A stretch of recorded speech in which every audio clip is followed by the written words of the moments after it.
y'all. This is April Prayer, the JustUs Junkie, criminal defense attorney from Chicago.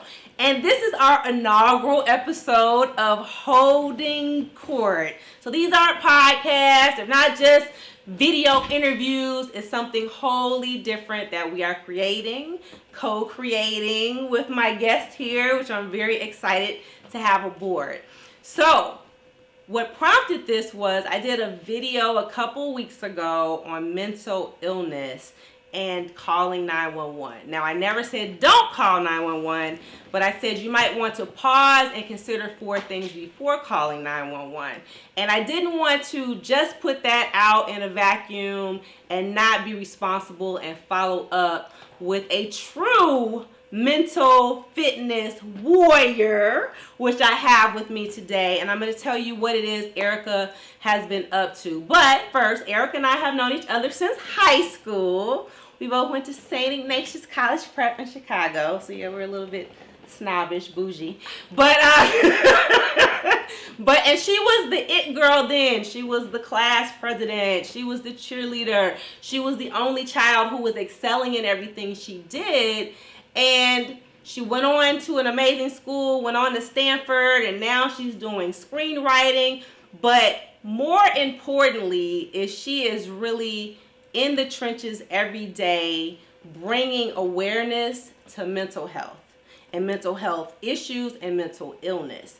And she's going to get to tell you about what she's been up to, who she's been affecting. She's been on both coasts and then decided that she needed to come home to Chicago to affect her own community and affect her own people.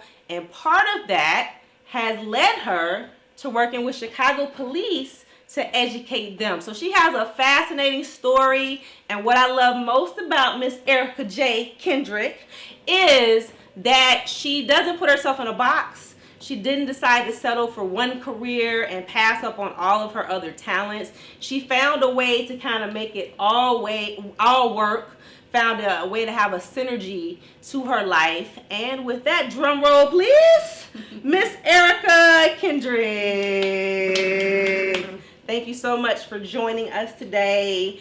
I've been in contact with Erika and reaching out to her and trying to make this work, so we're very excited to have her here. So, why don't you tell us how it is you came to be a mental fitness warrior, as I like to call it, how this part of your journey came to be?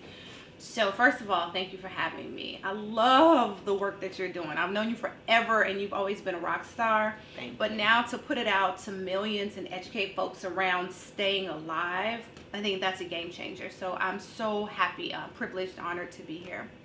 I got started doing this work primarily because no one who looked like me or talked like me was doing it when I was initially diagnosed. I was a sophomore at Stanford University, and I was struggling with suicidal ideations and severe depression, but I didn't have a name for it at the time. I just knew that I would wake up feeling empty and helpless and hopeless, and I had plans to commit suicide, and then I finally tried. Fast forward to being at Michael Reese Hospital and being given this diagnosis, which was like a foreign language to my family. Nobody said to me, you're going to be okay. Mm-hmm. Nobody said to me, there's a long-term management plan that you have to embrace and customize for you, that if you follow it, you'll be able to not just survive, but to thrive. What they told my mom and dad was that they needed to keep my childhood bedroom ready because I would never amount to more than being a vegetable. Wow. Right. And they didn't look like us. And they didn't talk like us. And they didn't walk like us. And they didn't have our shared cultural experience. So I was diagnosed with bipolar disorder a couple of years after they diagnosed me with severe acute depression. And with the bipolar disorder came psychosis. I was self-medicating, smoking a lot of weed, and the medication, wasn't working for me. I decided at that point that if I ever saw the other side of it, that I would be one of those people to assure folks that there was a way to exist as a circle in the square of life. I ended up getting my MBA and traveling the globe, and I was still very sick. I became an NBA Chicago Bulls cheerleader because dancing was one of my safe spaces, just like school had always been. And for me, you know, being a Z-list celebrity, I call it in Chicago, as a Bulls cheerleader, didn't really mean very much after a while because I was still very sick. And then I started working an internship while I was working on my MBA. And I was the sickest I'd been up to that point, and I checked myself back into the psych ward under suicide watch. And I told the doctor, this is the last time you'll see me. I moved to New York City, worked in music, and started writing. And writing saved my life. So dancing has saved my life, school has saved my life, and writing has. I got a 2-book deal with Random House, and while I was on promotional tour, I was having suicidal thoughts again. And they had resurfaced in a way that was stronger than before. So I got nervous and decided that I needed to be of soul service and give back to my community, but I also needed to figure out how to micromanage this thing called me. And that's when I designed what I call my mental fitness plan. And there are 10 essential steps that I have to follow if I want to anchor myself in wellness. And I call it my happy. I moved to LA after New York, and Robin Williams died. And when folks found out he committed suicide, for whatever reason, this guy's death ignited something in our communities, and folks started reaching out to me about him. I mean, people I hadn't talked to in years and decades even, and they wanted to talk about suicide, and they wanted to talk about depression, and they wanted to talk about mental illness. And so I did an interview with the Chicago Tribune, and after that, people started asking me to come speak. And I was a little nervous because my dad hadn't fully embraced this thing called mental illness with his kid. And so I was like, well, I don't want to, kind of disrupt his everyday, but I'm being called to do this. And it's a higher calling than just the people that are actually asking. This is a life calling. And so, I started speaking and, made a short reel and threw it out there. And I stay booked pretty much around the country. But with folks of color, what I realized is that we weren't having the conversation yet. Yeah. Because we don't have the budgets for the programming, we don't have the budgets for the committees or for the professionals. And I came to what I call my thought leaders, and you were one of them. And I said, I want to start this thing called Who Moved My Happy? And I want to be able to go into the communities, and I want to reach folks, and I want to educate them around what this is by bringing them professionals, clinicians that look like them and talk like them, but have the academic background and the credentials to speak about mental illness so that we can have the conversation, but we don't even have the language. And so you helped me tremendously, and we've been doing this for about 3 years, and that's where the workbook came, Who Moved My Happy? And it's been wildly successful because it educates, it informs, I share my stories, and it also gives you an actual lifestyle plan to anchor yourself in wellness, no matter where you fall on the spectrum. So I consider it an honor and a privilege to do this work. Folks say to me, thank you for saving my life or saving my daughter's life. And I say right back, every single time I get the opportunity to share, like right now in this moment, my life is being saved all over again. So thank you. Again, thank you. Well, first I want to reference the book that you actually talked about. She actually has 3 books, y'all. But this is the book which she uses as a part of her soul service, as she says, when she's working with other mental health professionals, when she's working with families that might not even have a title for what their family member is going to. And I actually went to I think your first event in Chicago, where she didn't even have the workbook yet, and she was starting this Who Moved My Happy movement, and there was just such a need in the room, and there were people from all different phases who said, yeah, I was diagnosed with X mental illness 10 years ago, and then there were others who said, yeah, my kid is struggling, and they really resonated with your story and with your mom's presence in your life. So what has the impact been of you traveling, even before you had the book, traveling from California to New York, to the South, to Chicago, to wherever, sharing your story, and then being able to put this in somebody's hands so that they have a tool to use to not just make your event one hit wonder, a one-time thing, but be able to take something with them and implement it into their lives. And the same question would come up over and over again, and that is, how have you lived this very extraordinary life? Very extraordinary. And yet, you've attempted suicide twice. You've been in the psychiatric ward twice under suicide watch. You've got bipolar disorder, clinical depression, anxiety, and social anxiety. And now you're on medication. And like, how have you been able to live these two lives and balance it? And so I would tell everybody the same. It was like I could have made a record. I just press play. Okay, this is what I have to do to ensure that I'm thriving and not just surviving from day to day. I have to meditate. I have to visualize. I'm vegan. I have to exercise. The music I listen to really makes a difference. I have to be of soul service. I have to have pet therapy. And it was like, okay. And so that's where the idea to have a little pamphlet. This is clearly not a pamphlet, but it started out as that vision so that I could leave folks with something to take away with them that they could reference later, or that they could use to begin to design or customize their own mental fitness plans. And it turned into this workbook. And so we're in some stores, and we sell the books at events, and they're available on Amazon and on the website, and we can't keep inventory because word of mouth has happened. There's even a course at a university in the United States. There's a course called Who Moved My Happy. It's been unbelievable because I feel like I sound like an infomercial, but I'm just so in love with this because it's what I wish somebody would have given me when I was 19, when they told me that it was not worth anyone's while for us to have hope. Whoa. You know, I wish someone would have said, here, girl, just take this. Read it at your own leisure, but understand that if you have a wellness plan that's tailored to who you are and what moves you, you will have a beautiful life. You will have a life filled with gratitude and substance and joy and authentic abundance because that's your birthright. You're just different. That doesn't make it wrong. That just means you have to have a plan in place because the rest of the world doesn't necessarily beat to your drum.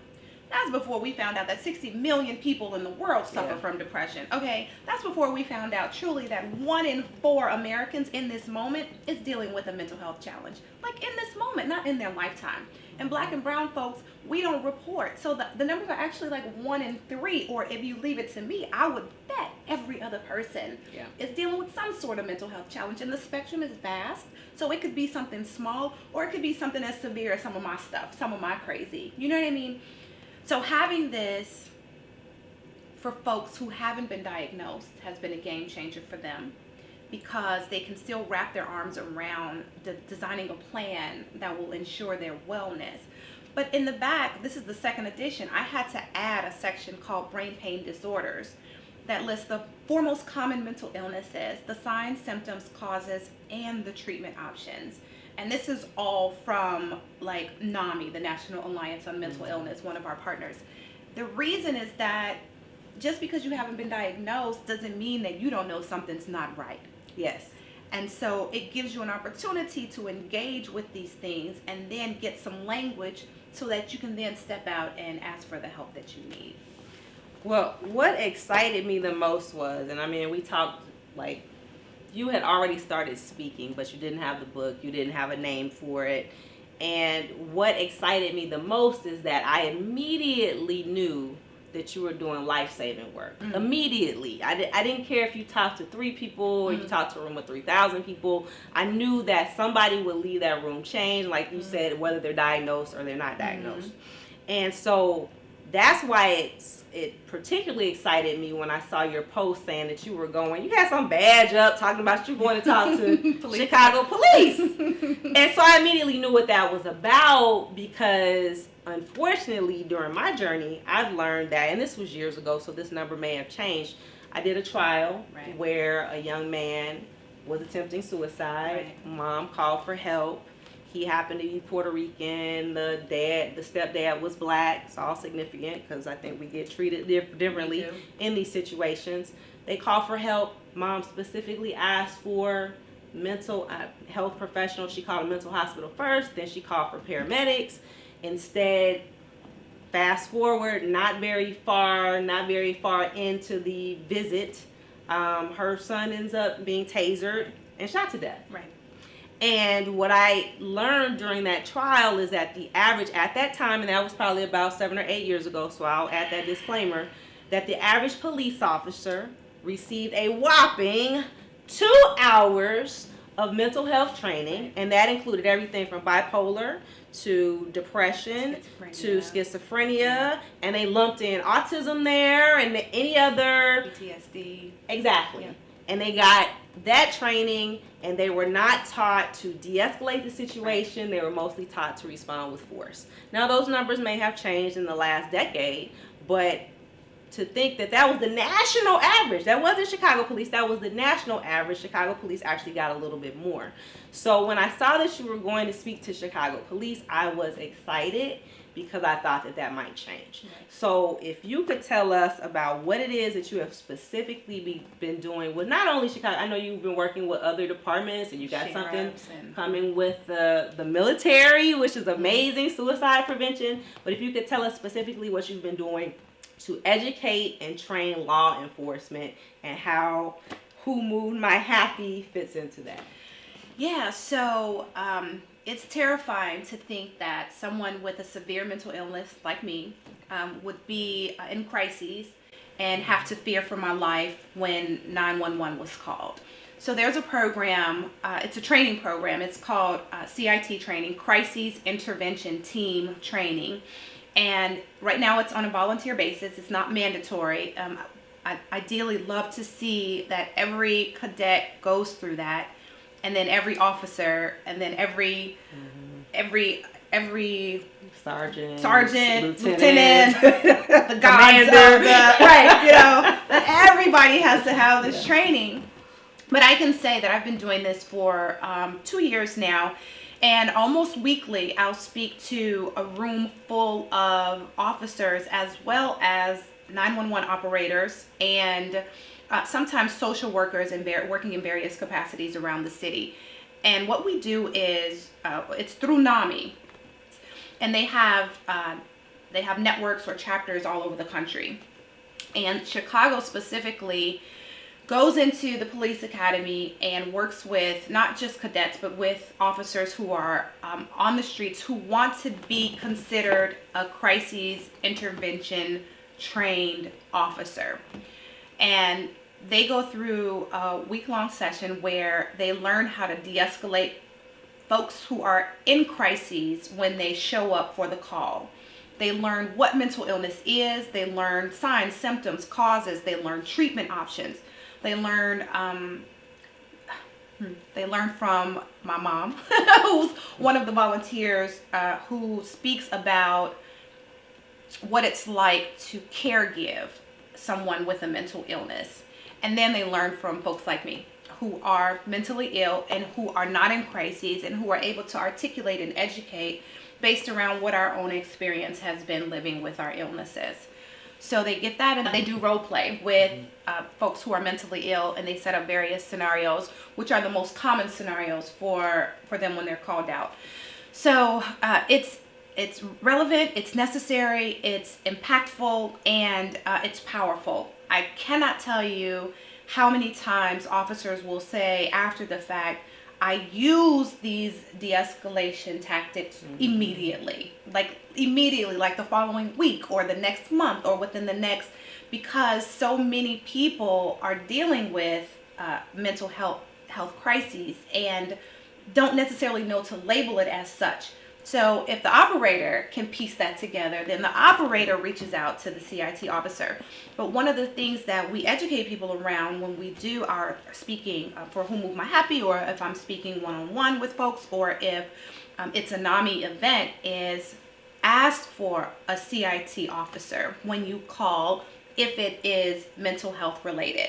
And a lot of times in the household we'll know, even if the person hasn't been diagnosed, we know that this person is not engaging in some sort of criminal behavior or is not tweaked out on drugs. You know, this is something else that's happening with my person.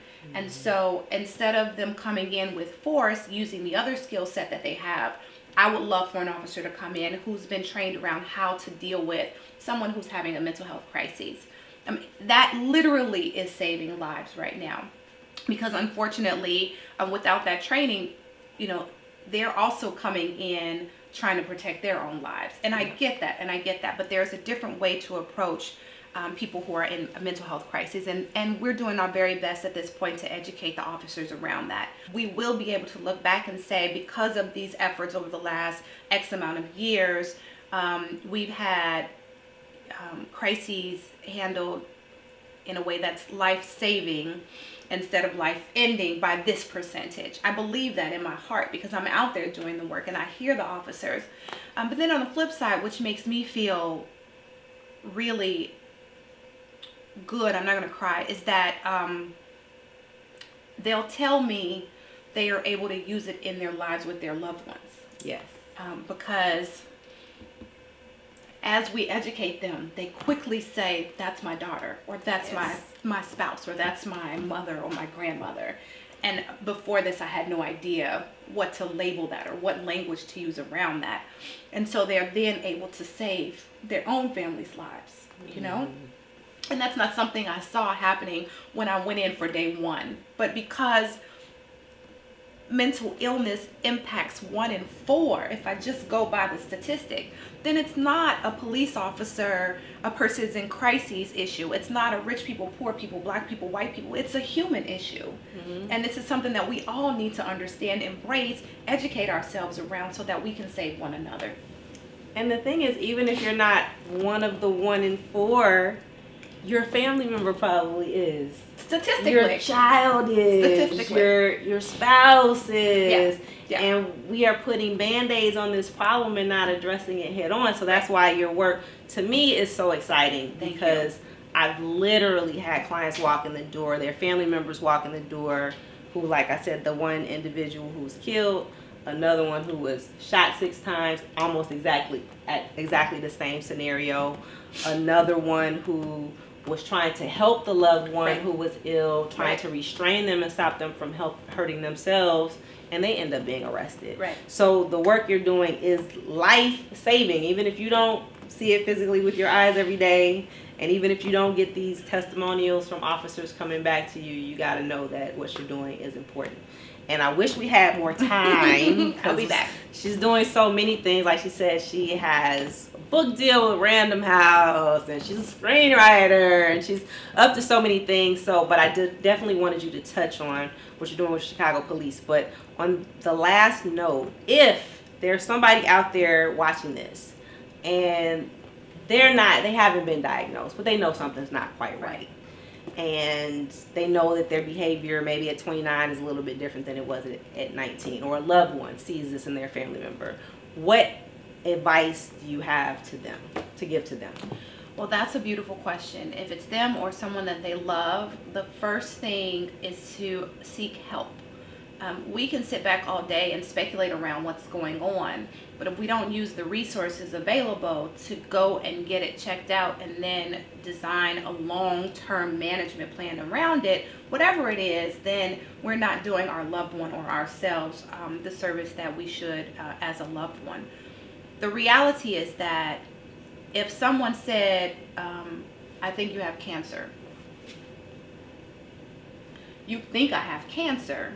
I think you have cancer based on what you've told me some of your symptoms have been, how you've been feeling lately, what's changed in your life. I think you have cancer.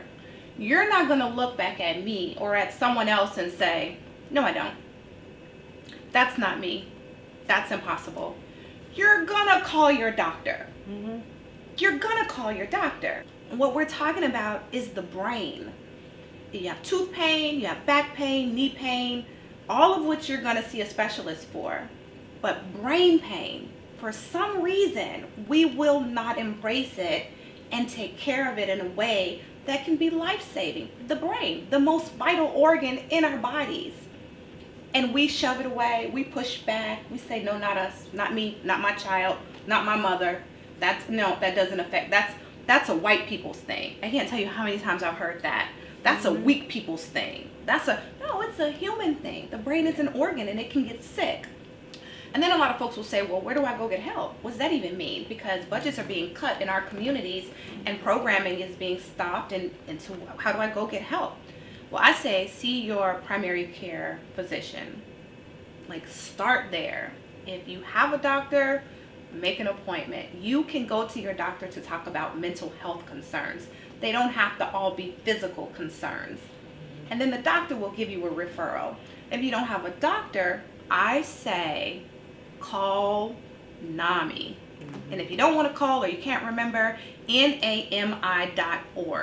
We love our little gadgets, right? Like mine is right here, right next to me, even as I'm talking to you. Go online, NAMI.org. NAMI is a place where anyone could go.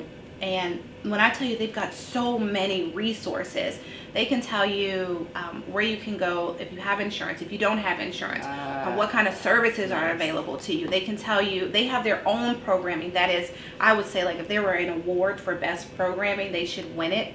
They have something called Family to Family, where the family can go and be with other families in a therapeutic setting and share experiences and resources and encouragement and hope, because the caregiver gets overlooked so oftentimes, because they're the ones that are constantly ensuring that the person is safe, but who's taking care of them? Yeah. So NAMI is another a great place. Then this is what I tell folks, like in an emergency situation, go to the hospital. Just go to the emergency room. I did that once before. I didn't have a psychiatrist, on speed dial. I went to the ER. I said, I want to kill myself. And that started the process to getting me a room and a psychiatrist and back on medication and placed under suicide watch so I didn't hurt myself or anyone around me. So those would be the three things. See your doctor, go to NAMI, and especially if you don't have insurance, they can tell you in your community, in your area, who's seeing whom for what, how to get, and then the last one would be to go to the ER if you have to. But then remember, even if you can't get to the emergency room and you're in crises, ask 911 for a CIT officer, CIT, Crises Intervention Team. And that officer has been trained in a lot of ways that some of the clinicians have been trained for first contact. And then their goal is not to get you to jail, which is how they would approach the situation if they're criminalizing you. The goal is to get you to a hospital where you can be seen and admitted and cared for so that your life isn't in danger anymore.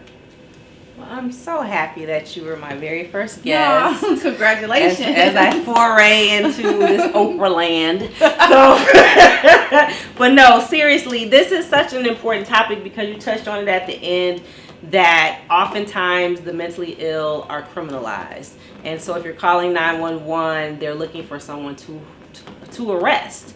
And a lot of times, because people do not have insurance, because they are unmedicated, because they are self-medicating with other medications or substances, they end up landing in the criminal justice system where there is no care for them. In most communities, there's limited care. So please spread the word, share this video. We again want to thank Miss Erika J. Kendrick for coming on with her amazing book. Like I said, she actually has 3 books, and the links and all the information will be below. So thanks so much. Again, this is April Prayer, the Justice Junkie, criminal defense attorney from Chicago, bringing justice from the courthouse to the corners. Peace.